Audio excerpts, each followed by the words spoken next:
잘 오셨고요. 또 하나님께서 은혜 주실 때 받아 누리는 저와 여러분들이 되기를 간절히 소망합니다.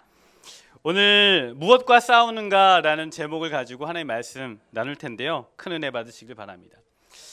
우리가 이제 살다 보면 아플 때가 있지 않습니까? 그래서 이제 병원을 갑니다. 병원에 가보면 원인이 명확하게 나오지 않는 그런 경우들이 있습니다. 그럴 때 보통 의사들이 이런 이야기를 해요.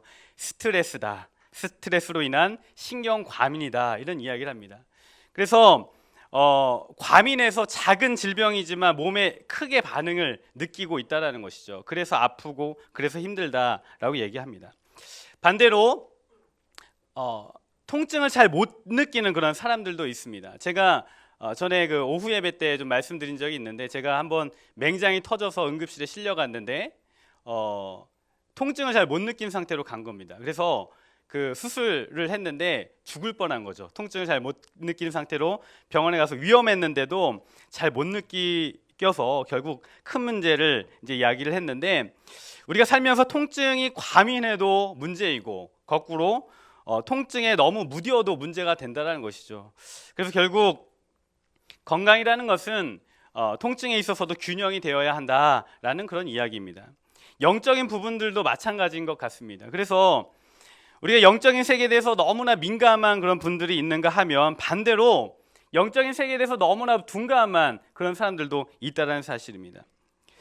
20세기 최고의 복음주의자라고 알려진 C.S. 루이스가 영적인 세계, 특히 사탄의 세계에 대해서 그리스도인들이 두 가지 극단에 빠진다라고 지적하면서 이런 말을 했어요. 우리 인간이 귀신들에 대해 잘못 생각하는 두 가지 정반대되는 오류가 있다. 하나는 귀신들의 존재를 믿지 않는 것이고, 또 하나는 그들의 존재를 믿되 너무 지나치게 관심을 기울이는 것이다. 이렇게 이야기를 했습니다. 21세기 정보화 시대 최첨단 과학기술이 발달되어 있는 요즘에 사탄의 존재를 믿지 않는 것이 한편으로 그냥 일상적인 것입니다. 그래서 요즘에 많은 그리스도인들이 그 영적 존재 사탄에 대해서 믿지 않는 극단에 빠져 있다라고 말할 수 있습니다. 사람들은 영적인 세계, 사탄의 존재와 영적 전쟁에 대해서 이야기할 때 이것이 비현실적이다라고 이야기하면서 외면하고, 때로는 이러한 이야기를 하는 사람을 이상한 사람 취급하기도 합니다. 그러나 성경은 분명하게 사탄의 존재와 영적 전쟁을 말하고 있다는 사실입니다. 예수님께서 이 땅 가운데 오셨습니다. 오셔서 어떠한 사역을 하셨습니까? 예수님께서 이 땅 가운데 오셔서 하신 많은 사역 중에 하나가 바로 귀신을 쫓아내는 사역이었습니다. 그래서 악한 마귀의 세력을 몰아내시고 결국 십자가의 죽으심이 그 모든 사단의 권세를 격퇴하는 그런 사역이셨던 것이죠. 이 땅에 계실 때 7 귀신 들린 막달라 마리아를 고치셨고, 군대 귀신 들렸던 자 안에 있는 모든 군대 귀신을 쫓아내심으로 말미암아 자유케 하셨던 그 사역들을 볼 때 성경은 분명하게 사단에 대해서 말씀하고 있고 영적 전쟁에 대해서 말씀하고 있다는 사실입니다. 오늘 읽은 말씀 6장 11절 12절에도 말씀하고 있죠. 이렇게 말씀합니다. 사단의 마귀의 간계를 능히 대적하기 위하여 하나님의 전신갑주를 입으라. 마귀의 간계, 마귀가 있다라는 것이죠. 그리고 우리의 씨름은 혈과 육을 상대하는 것이 아니요 통치자들과 권세들과 이 어둠의 세상 주관자들과 하늘에 있는 악의 영들을 상대함이라 라고 말씀하면서, 우리의 싸움이 혈과 육에 대한 싸움이 아니라 바로 악한 영들과의 영적인 전쟁이다 라고 말씀하고 있습니다. 여러분, 우리가 싸워야 할 대상이 사람이 아니라 바로 영적 존재라는 사실입니다. 사탄은 어떠한 존재인가? 성경에 보면 사탄은 원래 하나님의 거룩함을 수호하는 천사였다라고 말합니다. 그런데 자신도 하나님과 같이 거룩함을 받으며 하나님과 같이 되겠다라는 생각으로 하나님을 배반하고, 성경에 보면 자기의 직무를 이탈하였다라고 말씀하고 있습니다.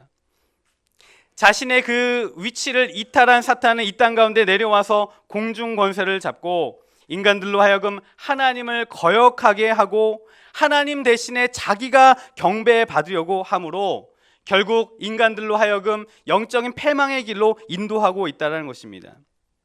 그래서요, 성경은 사탄을 이렇게 표현하고 있습니다. 원수다, 그리고 비방자다, 고발자다, 시험하는 자다, 거짓말쟁이다, 살인자다, 그리고 대적이다 이렇게 표현하고 있어요. 이러한 단어들을 우리가 들을 때 어떤 느낌이 듭니까? 사탄은 정말 매우 교활하고 사납고 강력한 힘을 가진 존재라는 것을 우리는 알게 되는 것이죠. 그래서 사도 베드로가 그런 이야기를 한 겁니다. 마지막 때의 사탄 마귀가 우는 사자와 같이 맹렬함으로 삼킬 자를 두루 찾아다니고 있다. 지금이 그러한 때이다. 그러므로 깨어 있어야 한다라고 말씀하신 것입니다. 오늘 말씀 11절을 보시면요, 마귀의 관계를 대적하라 이렇게 말씀하고 있죠. 마귀의 관계. 이 관계라는 단어는 헬라어로 메토디아라는 단어입니다. 이게 영어에 보면 메소드라는 단어가 있지 않습니까? 수단, 그죠? 그 단어의 어원입니다. 그래서 이게 어떤 뜻이냐면 속일 의도를 가지고 교묘하게 계획을 세우는 것, 그것을 메토디아라고 말합니다. 그래서 사단의 관계, 메토디아, 정말 속일 의도를 가지고 교묘하게 계획을 가지고 접근하는 사단의 존재를 설명하고 있는 것이죠. 미국의 유명한 설교자 존 메가더 목사님이 이 단어를 이렇게 풀이했습니다. 먹이에게 은밀하게 접근해 느닷없이 달려드는 맹수의 모습을 묘사하는 단어다 이렇게 표현했습니다. 그래서 사탄은요, 우리의 약점을 노리고 있어요. 우리의 부주의함을 노리고 있는 것입니다. 우리가 동물의 왕국을 볼 때에 사자들이 사슴을 잡아먹을 때 어떻게 합니까? 몸을 낮추고 그 사슴이 부주의할 때에, 그리고 약점을 가지고 틈타고 들어가는 것이죠. 그리고 한순간에 공격하여 목을 물어 숨통을 끊어놓는 그런 사냥을 합니다. 그것처럼 사탄 마귀는 아주 교활하여서 정말 우리의 약점과 부주의함을 비집고 들어와서 우리를 공격한다라는 사실입니다. 그러므로 우리는 깨어 있어야 한다는 것이죠. 얼마나 사탄 마귀가 교활했는지 우리는 창세기의 말씀을 통하여서 알 수 있어요. 아담과 하와가 바로 이 사탄에 의해서 그 관계에 넘어갔던 것이죠. 사탄이 얼마나 교활했는지 한번 우리가 말씀을 통해서 한번 좀 봤으면 좋겠습니다. 여러분 창세기를 한번 펴보시면 좋을 것 같아요. 성경 창세기 3장 1절을 보도록 하겠습니다. 창세기 3장 1절입니다. 한번 읽어볼까요? 시작. 그런데 뱀은 여호와 하나님이 지으신 들짐승 중에 가장 간교하니라. 뱀이 여자에게 물어 이르되 하나님이 참으로 너희에게 동산 모든 나무의 열매를 먹지 말라 하시더냐. 자, 왜 뱀이요? 이 사탄을 이야기하는 거죠. 뱀이 에덴 동산에서 아담이 아닌 하와에게 먼저 접근했을까요? 지금 여자한테 가죠, 그죠? 여자한테 갑니다. 왜 여자에게 먼저 접근했을까? 하와는요, 여자는 동산 중앙의 선악과를 따먹지 말라고 명령하실 때에 그 자리에 있지 않았습니다. 아담이 들은 것이죠. 아담이 듣고, 그리고 아담을 통하여 이 여자가 그 명령을 전달받았습니다. 그래서 남편에게 간접적으로 들은 하와는, 여자는 하나님의 명령을 오해하기 쉬웠다는 사실이에요.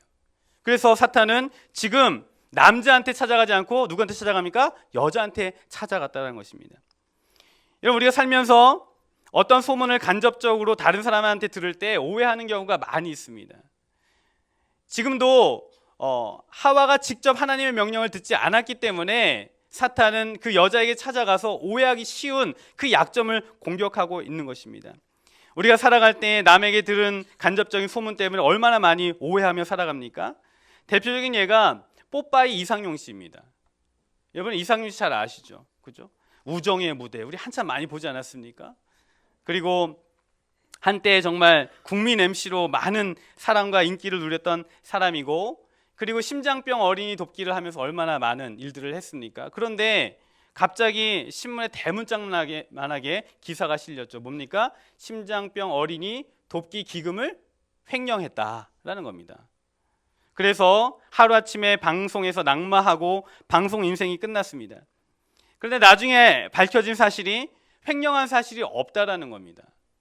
횡령한 사실이 없고 정치의 희생양이 되었다는 사실이 밝혀졌고, 결국은 나중에 밝혀졌음에도 불구하고 이 분의 그냥 방송 인생은 그냥 끝나버렸습니다. 결국 간접적으로 들은 소문 하나로 선량한 시민의 인생 하나를 그냥 망치게 된 것이죠. 그래서 한편으로 우리가 교회에서 신앙생활을 할 때에도 마찬가지입니다. 타인을 비방하는 일, 험담하는 일 멈춰야 하지만 동시에 간접적으로 들은 모든 부정적인 이야기는 신뢰하지 말아야 한다는 것입니다. 사탄의 간교한 계략에 우리가 넘어질 수도 있다는 사실입니다. 사탄 마귀는 간접적으로 들은 여자를 찾아와서 공격했습니다. 정말 하나님께서 그 모든 열매를 따먹지 말라고 하셨느냐? 하나님이 참으로 너희에게 동산 모든 나무의 열매를 먹지 말라고 하시더냐라고 질문을 합니다. 하나님은 아담과 하와에게 동산의 모든 열매를 먹으라고 하셨어요. 그리고 동산 중앙에 있는 선악을 알게 하는 그 나무의 열매만 먹지 말라고 하셨습니다. 다 먹어도 좋지만 그것만은 먹지 말라라고 하셨습니다. 근데 마귀가 모든 나무의 열매를 먹지 말라고 하시더냐라고 물으면서 결국 뭐냐면 하나님은 너의 먹을 권리, 자유마저도 구속하시는 독재자냐라고 물은 것입니다. 그러므로 하나님에 대한 그 선하신 그 속성을 의심하도록 유도하고 있는 거예요. 그리고 두 번째 이렇게 이야기합니다. 3장 4절 보세요. 창세기 3장 4절입니다.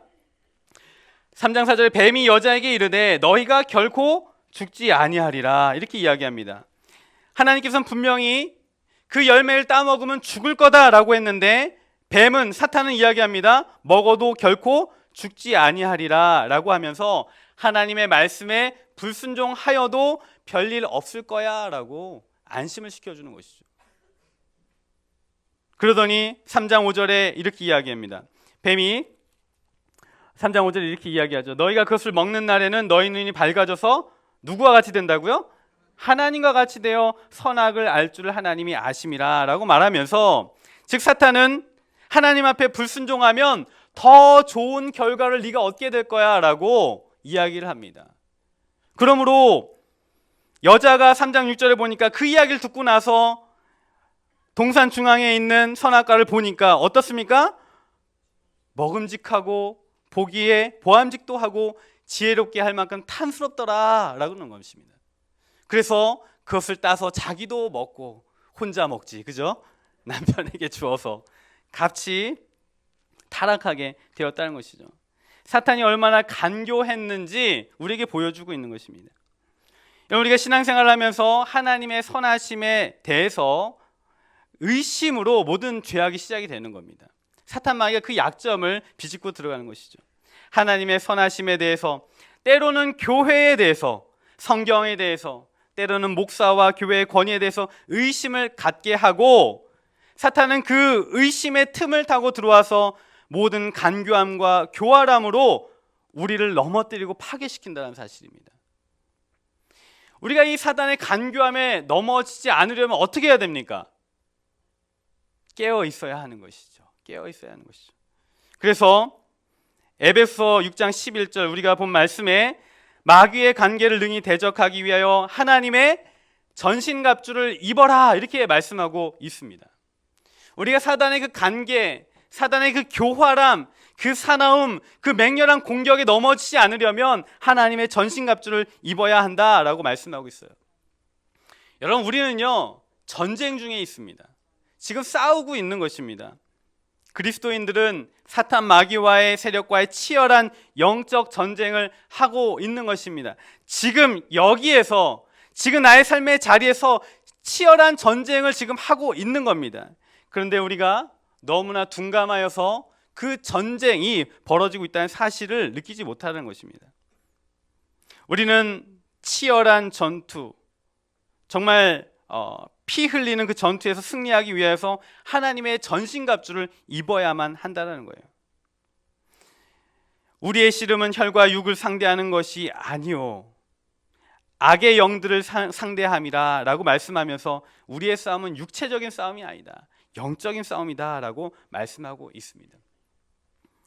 여러분, 사탄 마귀는요 지금 마지막 때임을 알고 있고요, 자기의 운명을 알고 있습니다. 곧 자기의 존재가 끝날 것이라는 사실을 알고 있어요. 그래서 더욱더 맹렬하게, 더욱더 강력하게 지금 많은 사람들을, 하나님의 백성을 파괴하고 넘어뜨리려고 애쓰고 있는 것이죠. 자신의 모든 에너지를 동원하여서 하나님의 백성, 하나님을 대적하고 하나님의 백성들을 넘어뜨리려고 하고 있습니다. 그러나 계시록 말씀을 보면요, 사탄의 운명은 정해져 있습니다. 마지막 날에 사탄은 분명히 그 전쟁에서 패할 것이다 라고 말씀하고 있어요. 계시록 20장 10절에 보면 사탄이 영원한 불에 던져질 거다라고 말씀하고 있어요. 사탄은 자기가 분명하게 하나님 앞에 결박되어서 지옥불에 던져질 운명이라는 사실을 알고 있습니다. 그러므로 마지막까지 맹렬하게 하나님을 대적하고 하나님이 정말 사랑하시는 그 하나님의 백성들, 우리 성도들을 넘어뜨리기 위하여서 애쓰고 노력하고 있다는 사실입니다. 김진홍 목사님이라는 분이 계십니다. 김진홍 목사님이라는 분이 계시는데, 이분이 1970년대에 청계천 판자촌에서 그 활빈교회라는 교회를 개척하셨어요. 그리고 빈민선교를 오랫동안 하셨습니다. 그 빈민선교를 하시는 동안 있었던 에피소드 중에 하나입니다. 어느 날 그 목사님이 아침에 일어나서 동네 어귀에 나갔는데, 동네에서 그 무당이 이제 구슬하고 푸닥거리고 난리가 난 겁니다. 막 뚱땅거리고 그 사람들이 막 구경하고 난리가 난 것이죠. 이 목사가 무당이 어떻게 구슬하나 궁금하지 않겠습니까? 그래서 이제 쓱 가서 무리 중에 껴서 그 굿하는 것을 보고 있었습니다. 그런데 무당이 이제 한참 푸닥거리 하다가 이제 신이 내려야 되는 것이죠. 그래서 대나무를 붙잡고 신 내리는 그 순간이었는데, 신이 내리지 않아가지고 땀을 뻘뻘 흘리면서 고전하고 있더라는 것입니다. 한참을 고전하다가 갑자기 그 무당이 매서운 눈으로 그 회중들을 싹 보면서 혹시 이 자리에 교회 다니는 사람이 있으세요? 라고 묻더라는 겁니다. 동네 사람들이 목사인 자기를 다 쳐다보는 겁니다. 그 무당이 그 목사에게 찾아와서 하는 얘기가, 죄송한데 자리 좀 비켜주시죠, 그러더래요. 그래서 목사님이 그래요, 알겠습니다 하면서 나도 좀 세네 이러면서 가셨다라는 거예요. 근데 그 다음 이야기가 중요합니다. 그 주일날에 그 동네에 한 가정이 몽땅 교회 와서 등록을 했더랍니다. 할아버지부터 손자까지. 그래서 이 한 가정이 몽땅 이렇게 나오는 경우가 드물기 때문에 물은 거죠. 어떻게 오시게 됐냐. 그랬더니 그 가정이 이야기하기를 뭐라고 하냐면, 그 동네 무당이 말하기를 이 집안은 교회 안 나가면 망할 집안이야, 이렇게 얘기를 했다는 겁니다. 그래서 그날 할아버지부터 손자까지 한 명도 빠짐없이 교회 와서 등록을 해버린 겁니다. 이 목사님은 황당한 거죠. 지금 무당이 여전도사가 되어가지고 전도를 해줬으니까. 그리고 며칠 후에 우연히 길을 가다가 그 무당을 만난 겁니다. 길에서 만나서 목사님이 그 무당에게 인사를 했습니다. 지난번에 한 가정을 보내주셔서 잘 등록했습니다. 고맙습니다. 그랬더니 그 무당이, 뭘요, 같은 업에 종사하는 걸요, 이러면서 가더라는 겁니다. 근데 한참 가던 무당이 쓱 뒤를 돌아보면서 한마디 하더라는 거예요. 목사님, 저도 언젠가는 예수신 앞에 가야 하는 것을 알고 있습니다. 그러고 가더라는 거예요. 목사님 완전 등골이 막 옵사갈 정도로. 이 무당이요, 알고 있더라는 겁니다. 사탄이 알고 있더라는 것입니다. 자기가 예수 앞에 심판받아야 할 존재라는 사실을 알고 있다라는 거예요. 그러니 마지막 때 사탄이 얼마나 맹렬하게 몸부림치겠습니까? 죽지 않기 위하여 얼마나 몸부림치겠습니까? 마지막 때임을 아는 사탄은요, 가능하다면 모든 사람들을 멸망의 길로 인도하려고 합니다. 온갖 사나움으로 믿음의 성도들을 무너뜨리려고 하는 것입니다. 그러므로 우리는 사단의 그 간계를 대적하고 그 격렬한 공격 가운데서 승리하기 위해서는 하나님의 전신갑주를 입어야 하는 것이다 말씀하고 있는 것입니다. 하나님의 전신갑주를 입어라. 전신갑주가 무엇인가? 오늘 14절 말씀 보시면요, 6가지로 전신갑주의 그런 특성을 말씀하고 있습니다. 첫 번째 14절에 진리로 허리를 띠라 라는 것입니다. 저를 따라하겠습니다. 진리로 허리띠를 띠라. 자, 진리로 허리띠를 띠라는 겁니다. 이 허리띠는요, 아름다움을 위한 장식 용구가 아닙니다. 전쟁을 위하여 사용하는 아주 튼튼한 그런 벨트입니다. 아주 두꺼운 그런 벨트예요. 그래서 허리를 받쳐주고 아랫배를 보호해주는 그런 전쟁용 장구입니다. 그래서 백병전을 벌일 때에 집중된 힘을 발휘하기 위해서 허리를 보호해주는 그 벨트인 거예요. 그래서 진리로 허리띠를 해라, 벨트를 해라 라고 말씀하고 있는 것입니다. 신앙생활할 때 진리로 말미암아 허리를 받쳐주고 안정된 자세를 가지고 흐트러지지 아니함으로 살아야 한다. 사단이 넘어뜨리려고 할 때 그 허리의 든든함으로 말미암아 넘어지지 말아야 된다라고 말씀하면서 진리로 허리띠를 하라라고 말씀하고 있는 것이죠. 여러분, 진리가 무엇입니까? 진리는요, 하나님의 말씀입니다. 말씀이 든든히 우리 가운데 세워져 있을 때에 우리의 삶은 흐트러지지 않는 것입니다. 말씀이 우리의 삶의 균형을 붙잡아 줄 때에 우리는 넘어지지 않는 것입니다. 그러므로 전신갑주를 입으라라고 말씀하시며 진리로 허리띠를 띠라 하라고 말씀하고 있습니다. 우리가 하나님의 말씀을 잘 알아야 됩니다. 그 하나님의 말씀이 우리 삶의 중심이 되어야 합니다. 그래야지만 우리가 흐트러지지 않고 넘어지지 않는 것입니다. 두 번째, 14절 뒤에 보면 의에 뭐라고요? 호심경을 붙이라. 저를 따라하겠습니다. 의에 호심경을 붙이라. 하나님의 전신갑주 두 번째, 의에 호심경을 붙여라 라는 겁니다. 이게 뭐냐? 호심경이라는 것은 이런 것입니다. 금속이나 질긴 가죽으로 만든 큰 판과 같은 것입니다. 그래서 병사의 그 목에서부터 배꼽까지 이렇게 덮는 그런 보호대입니다. 보호대. 그래서 마치 이런 것이죠. 가슴에 치명적인 상처를 입지 않도록 입는 방탄조끼와 같은 겁니다. 그래서 적이 칼을 들이댈 때에 그 칼이 몸 안에 들어오지 못하도록 막아주는 그것이 바로 호심경입니다. 호심경. 근데 여기 보면 의의 호심경을 붙여라 라고 이야기하는 것이죠. 여러분, 호심경을 왜 붙입니까? 우리가 이 몸 안에 중요한 장기들이 있기 때문에 칼이 들어오면 치명상을 입을 수밖에 없는 것이죠. 우리의 심장을 보호하기 위하여서, 우리의 중요한 장기를 보호하기 위해서 호심경을 붙이는 것이죠. 그래서 의의 호심경을 붙여라. 의는 무엇인가? 바로 그리스도의 의를 말하고 있는 것입니다. 십자가의 아들 내어주심으로 우리를 속량하신 하나님의 의를 말씀하고 있는 것이죠. 사탄이 날마다 맹렬하게 우리를 공격합니다. 맹렬하고 날카로운 그 칼로 우리를 창으로 공격합니다. 우리의 죄를 들추고 우리의 잘못을 들춥니다. 그러나 우리를 덮으신 그 그리스도의 그 의로 말미암아 우리는 보호되게 되고 우리의 심장은 치명상을 입지 않게 된다는 사실입니다.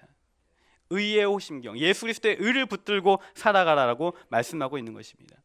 여러분, 믿음을 가지시길 바랍니다. 사탄은요, 참소자예요. 고발하는 자입니다. 날마다 우리의 부족함을 들추고 우리의 연약함을 들추어냅니다. 네가 어떻게 예수를 믿을 수 있느냐? 네가 어떻게 세상의 지도자가 될 수 있느냐? 네가 어떻게 리더십을 발휘할 수 있느냐? 네가 어떻게 그 사람을 올바른 길로 인도할 수 있느냐? 라고 우리의 약점을 들추고 우리를 넘어뜨리려고 합니다.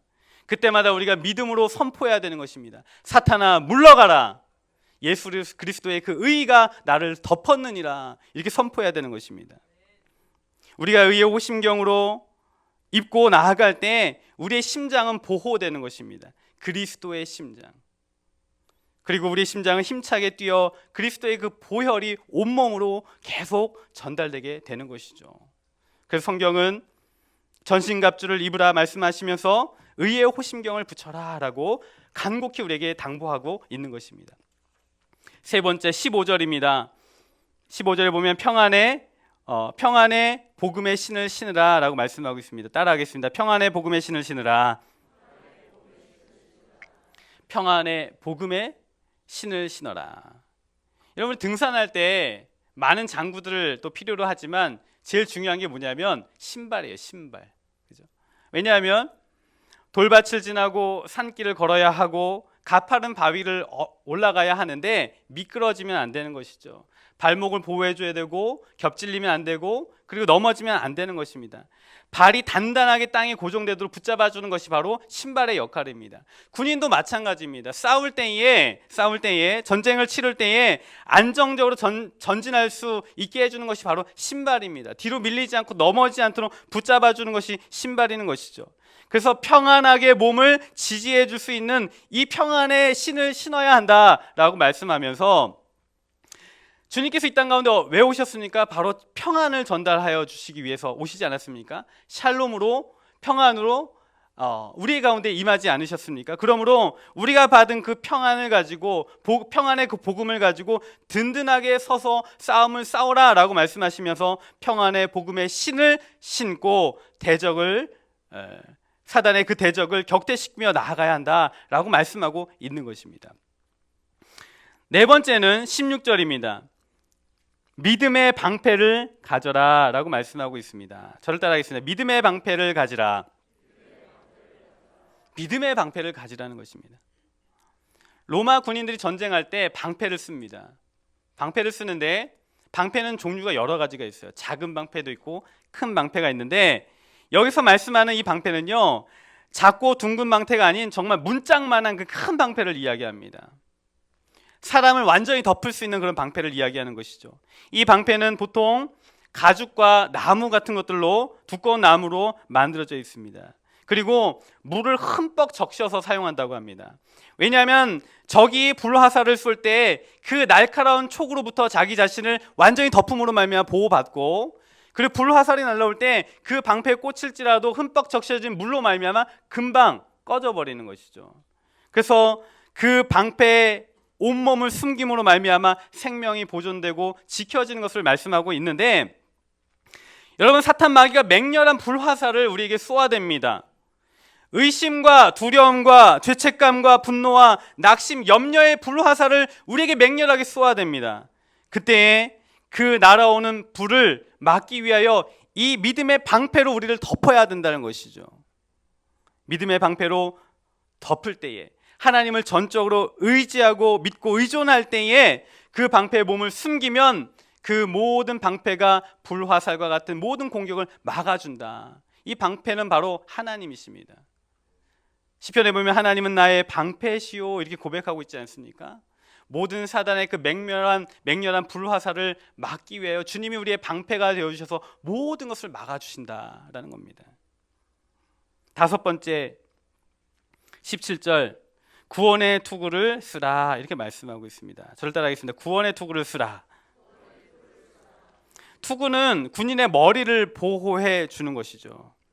그래서 우리가 머리를 다치면 치명상을 입게 되지 않습니까? 자전거를 탈 때도, 오토바이를 탈 때도 여러 가지 우리가 헬멧을 쓰게 되는데, 데살로니가전서 5장 8절에는 구원의 소망의 투구라라고 이렇게 표현하고 있어요. 소망의 투구, 구원의 소망이라는 투구를 써야 된다라는 겁니다.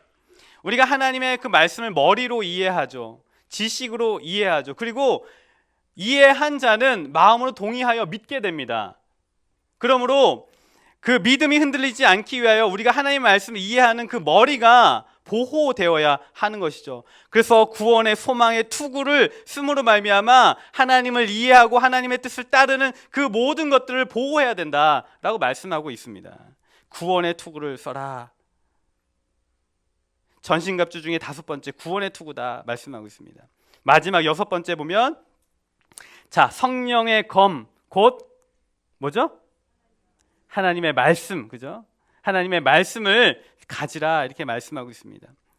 이 성령의 검이라는 것은 이게 긴 장검을 이야기하지 않습니다. 짧은 단검이에요.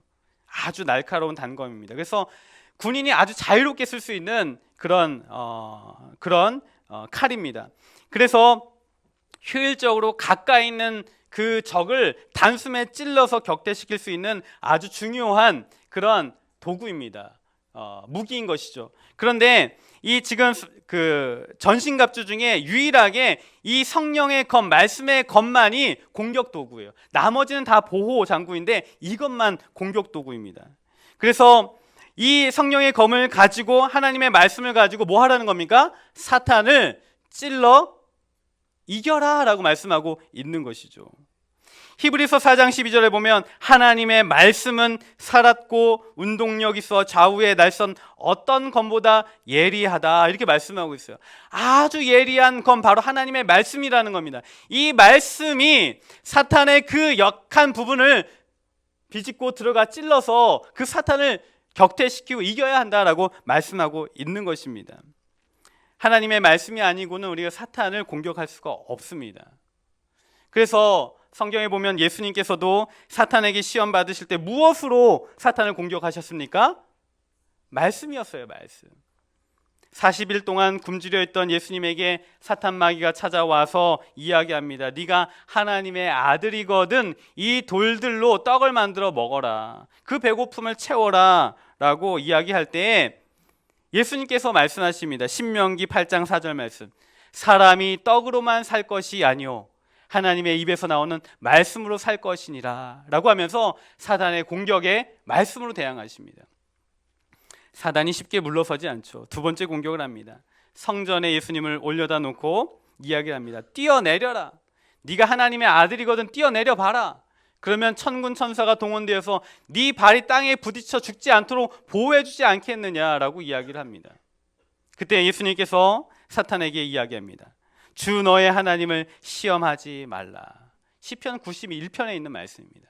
그 말씀으로 사탄을 대적하죠.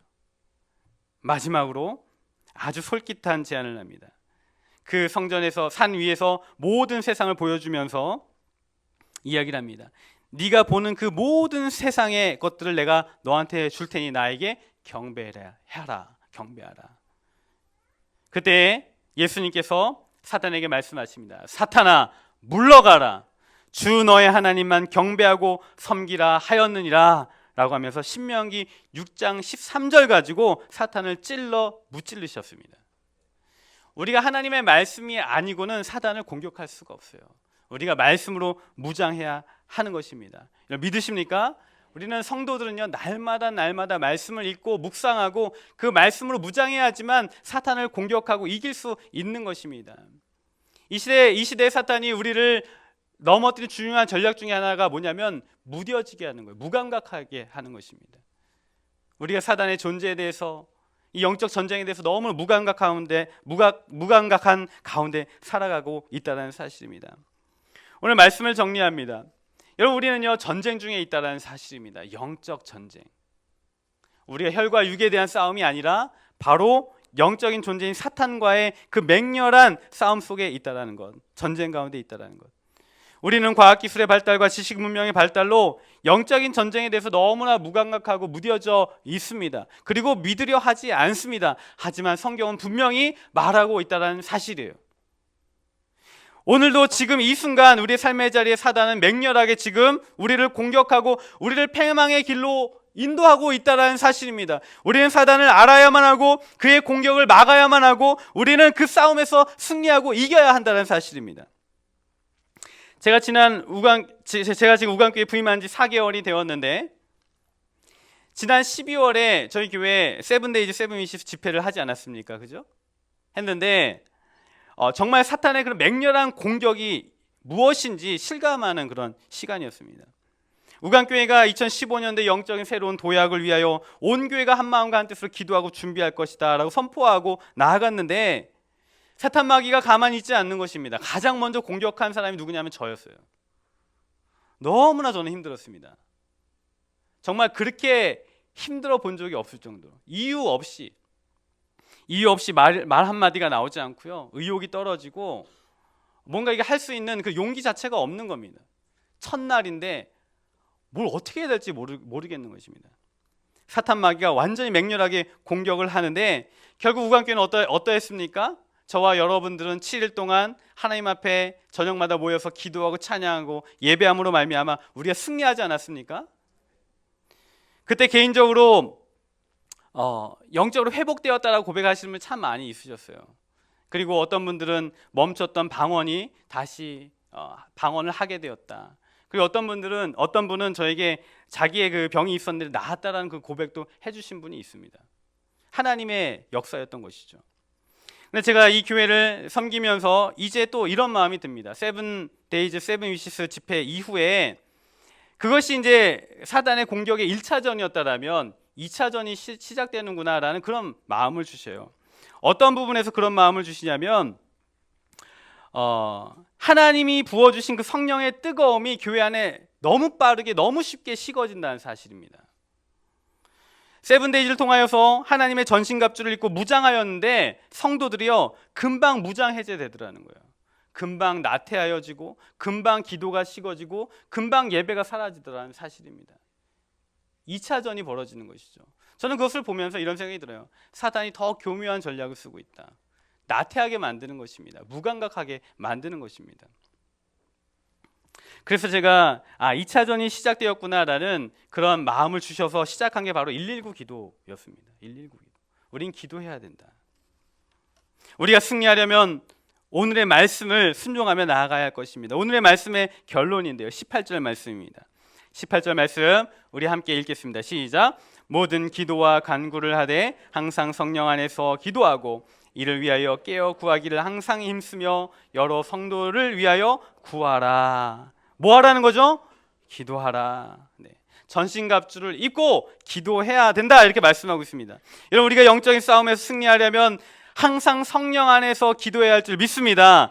우리가 영적인 싸움에서 승리하려면 깨어서 늘 기도해야 할 줄 믿습니다. 특별히 우간교회가 3월 7일 날 원로 목사 추대식과 위임식이 있습니다. 여기 보십시오. 배너 딱 걸려 있죠. 그죠?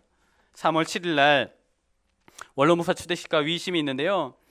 이 교회가 변화된 중요한 시점에 있습니다. 그런데 이것이 또 하나의 우리의 틈이 될 수 있다는 사실이에요. 사단은 그 약함과 그 연약함을 비집고 들어올 수 있다는 사실입니다. 우간교회는 영적 전쟁 가운데 있습니다. 사단의 모든 관계를 이기기 위해서는 이 시점에서 우리가 하나님 앞에 간절히 한 마음과 한 뜻으로 기도하며 나아가야 한다는 것입니다.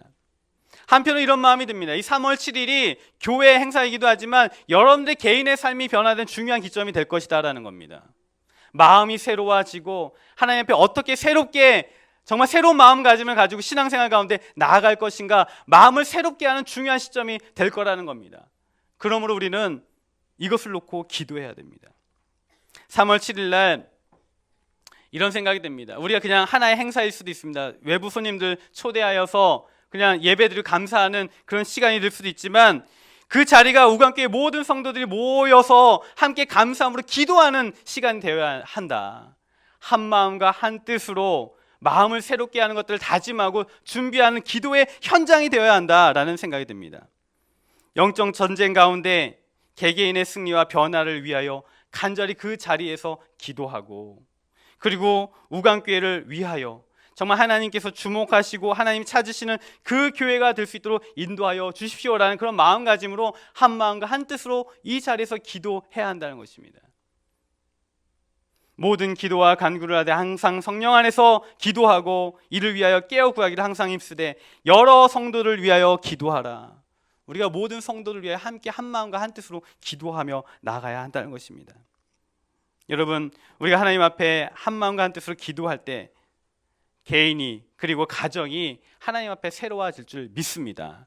우리가 하나님 앞에 하나님의 전신갑주를 입고 기도하며 나아갈 때 사단의 모든 간계와 공격을 깨뜨리고 승리할 줄 믿습니다.